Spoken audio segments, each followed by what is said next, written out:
Bismillahirrahmanirrahim. Assalamualaikum warahmatullahi wabarakatuh. Perkenalkan, nama saya Eka Puja Kesuma dengan NIM J310190160 dari kelas 3D dengan shift saya shift G. Di sini saya akan melakukan praktikum teknologi pangan terkait dengan uji threshold. Saya akan sedikit menjelaskan apa itu uji threshold. Jadi, uji threshold adalah salah satu uji yang digunakan untuk menseleksi panelis dengan cara menilai ambang batas panelis. Nah, apa itu ambang batas? Jadi, ambang batas yaitu tingkat rangsangan terbesar yang masih dapat dibedakan intensitasnya. Nah, adapun dalam pengujian ini menggunakan larutan gula dengan konsentrasi tertentu. Baik, untuk mempersingkat waktu, saya akan langsung mempraktikkan bagaimana cara uji threshold kepada panelis. Baik, sebelum saya melakukan uji threshold kepada panelis, di sini saya akan sedikit menjelaskan terkait dengan sampel yang saya gunakan untuk melakukan pengujian nantinya. Dapat kita lihat bahwa saya menggunakan 5 sampel yang masing-masing medianya telah terpasang kode yang berbeda-beda. Nah, masing-masing kode ini mulai dari yang kiri sampai yang ke kanan itu kadar larutan gulanya berbeda-beda, mulai dari yang terendah ke yang tertinggi. Adapun untuk sampel pertama yaitu dengan kode sampel 175 itu menggunakan kadar larutan gula sebesar 1%. Kemudian untuk sampel yang kedua dengan kodenya 048 menggunakan kadar larutan gula sebesar 2%. Kemudian untuk sampel yang ketiga dengan kode 513 menggunakan kadar larutan gula sebesar 3%. Untuk sampel yang keempat dengan kode 046 menggunakan larutan gula sebesar 4%. Dan yang terakhir dengan kode sampel 792 menggunakan kadar larutan gula sebesar 5%. Nah, nantinya masing-masing sampel ini tidak perlu kita acak lagi. Jadi nanti di hadapan panelis sudah berurutan mulai dari kadar larutan gula yang rendah ke yang tinggi. Baik, untuk selanjutnya kita akan langsung melakukan pengujian terhadap panelis. Baik, untuk selanjutnya yaitu saya akan melakukan uji threshold kepada panelis. Adapun tata caranya yaitu pertama panelis mencicipi larutan gula yang telah tersedia. Kemudian panelis berkumur sebelum dan sesudah menguji. Ketiga, larutan gula tidak boleh ditelan. Dicicipi mulai merasakan rasa manis pada sampel yang keberapa. Di depan saudara telah tersedia 5 sampel dengan masing-masing kode yang telah tersedia. Pada sampel tersebut telah berurutan yaitu dari kode sampel 175 sampai 792. Saudara diminta mencicipi masing-masing sampel dengan diselingi dengan berkumur dan tidak boleh ditelan. Dan saudara menentukan di manakah saudara menemukan atau sudah berterasa rasa manis pada sampel yang keberapa dan tidak perlu dilanjutkan untuk mencoba sampel selanjutnya. Apakah saudara sudah paham? Paham. Baik, selanjutnya saudara bisa melakukan pengujian. Silakan. Pertama, saudara bisa berkumur terlebih dahulu.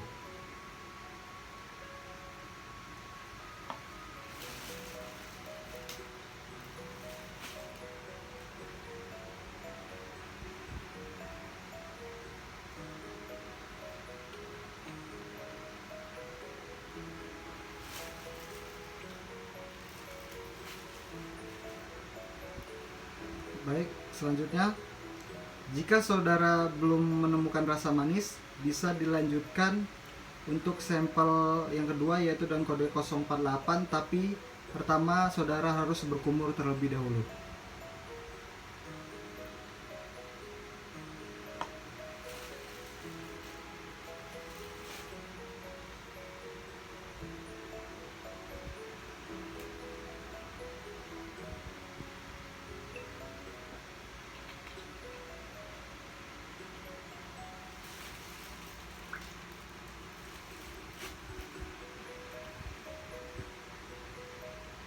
apakah saudara sudah menemukan rasa manis?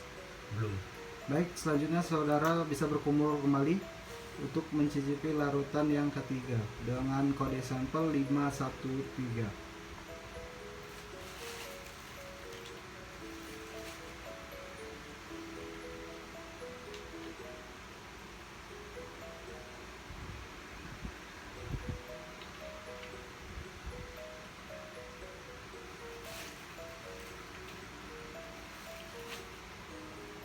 Nah, pada sampel yang ketiga, apakah saudara sudah menemukan rasa manis?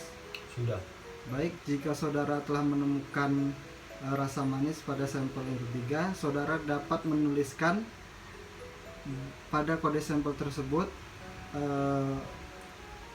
dituliskan pada lembar jawaban yang tersedia kode sampel yang ketiga.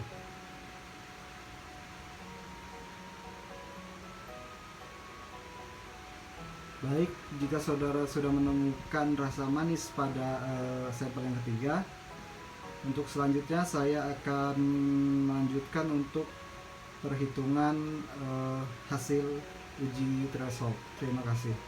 Baik, untuk selanjutnya kita akan masuk kepada penentuan hasil akhir dari pengujian panelis menggunakan uji threshold. Di sini dapat kita lihat pada tabel bahwa terdapat intensitas konsentrasi gula mulai dari 1% sampai dengan 5%. Di sini dapat kita lihat bahwa terdapat masing-masing kode pada sampel mulai dari konsentrasi larutan gula terendah yaitu 1% sampai dengan konsentrasi larutan gula tertinggi yaitu 5%. Nah, di sini pada panelis pertama dia baru dapat mendeteksi atau merasakan adanya larutan gula itu di sampel yang ketiga yaitu dengan kode 513. Nah, setelah dia dapat mendeteksi larutan gula di kode sampel 513, dia tidak perlu lagi lanjut untuk mendeteksi larutan gula keempat atau kelima, dan kita dapat menuliskan bahwa panelis 1 mendeteksi adanya larutan gula di kode sampel 513. Kemudian pada panelis yang kedua, ia dapat mendeteksi adanya larutan gula itu pada sampel yang pertama. Artinya pada sampel yang dengan kode 175, ia langsung dapat mendeteksi adanya larutan gula, yang mana larutan gula pada sampel tersebut hanya berjumlah atau berkonsentrasi 1%, dan kita dapat menulis di sini kode sampel 175 untuk panelis nomor 2. Kemudian pada panelis nomor 3 dapat mendeteksi adanya larutan gula itu di sampel kedua, tepatnya dengan kode sampel 048. Dapat kita tulis 048 yang terdeteksi oleh panelis ketiga. Kemudian untuk panelis yang keempat, ia baru dapat mendeteksi adanya kadar larutan gula itu di sampel yang keempat, tepatnya di kode sampel 046. Kita tulis 046. Dan pada panelis yang terakhir, ia dapat mendeteksi adanya larutan gula itu di kode sampel 048 atau di sampel yang kedua 048. Nah, kemudian kita akan melakukan pengklasifikasian atau pengelompokan hasil panelis dengan kepekaan tertinggi ke terendah. Dapat kita lihat bahwa pada panelis pertama itu mendeteksi adanya larutan gula itu di sampel yang ketiga, dan panelis kedua itu di sampel pertama, panelis ketiga di sampel kedua, panelis keempat di sampel keempat, panelis kelima di sampel kedua. Jadi kita dapat mengambil tiga panelis yang mendeteksi adanya larutan gula dengan konsentrasi yang terendah. Tapi kita lihat yaitu panelis nomor 2, nomor 3, dan nomor 5.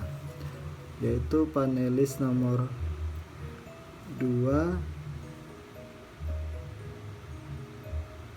3, dan nomor 5. Nah, adapun untuk panelis nomor 1 dan nomor 4 dapat kita coret dalam penentuan panelis. Nah, ketiga panelis ini yaitu panelis 2, 3, dan 5 itu lulus dalam uji seleksi panelis menggunakan uji threshold dan dapat kita gunakan untuk pengujian produk yang sesungguhnya. Jadi panelis 2, 3, dan 5 itu dapat dijadikan untuk panelis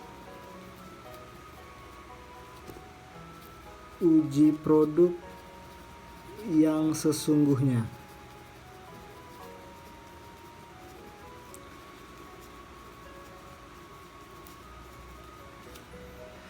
Nah, adapun yang perlu kita ingat di sini bahwa apabila seleksi panelis menggunakan uji threshold dengan larutan gula, maka produk yang akan diuji itu memiliki karakteristik yang sama dengan uji tersebut. Sebagai contoh, roti yang menguji tingkat kemanisan yang berbeda.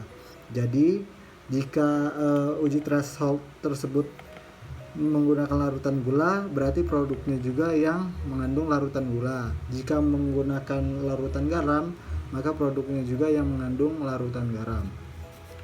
Mungkin sekian dari saya, kurang lebihnya mohon maaf.